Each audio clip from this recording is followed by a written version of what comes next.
NTV time, जनता की बात जनता के साथ।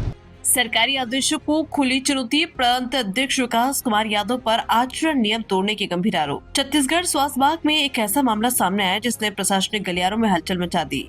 प्राथमिक स्वास्थ्य केंद्र पाली के लैब टेक्नीशियन बिलासपुर और संयुक्त स्वास्थ्य कर्मचारी संघ के प्रांत अध्यक्ष विकास कुमार यादव पर आरोप है कि उन्होंने शासन के स्पष्ट आदेशों की न सिर्फ अवहेलना की बल्कि खुले तौर पर इस विरोध की रणनीति भी बनाई।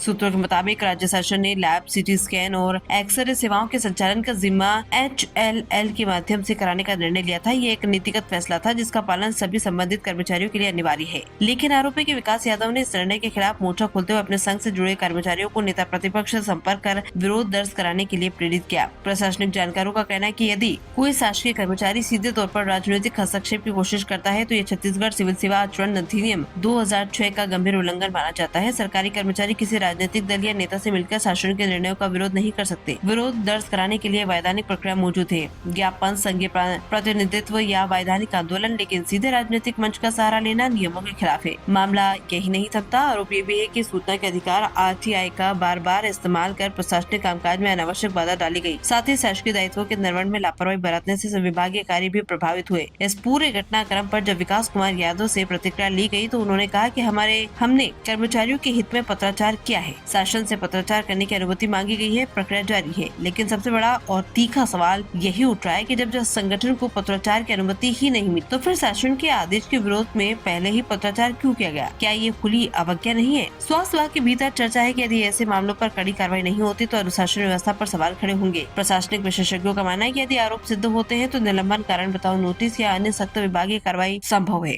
अब निगाहें शासन पर टिकी है। क्या नियमों की धज्जियां उड़ाने के इस कथित मामले में कठोर कदम उठाया जाएगा या फिर ये मामला भी फाइलों में दबकर रह जाएगा? ये प्रकरण सिर्फ एक कर्मचारी का नहीं बल्कि पूरे विभाग के अनुशासन और शासन की साख का सवाल बन चुका है।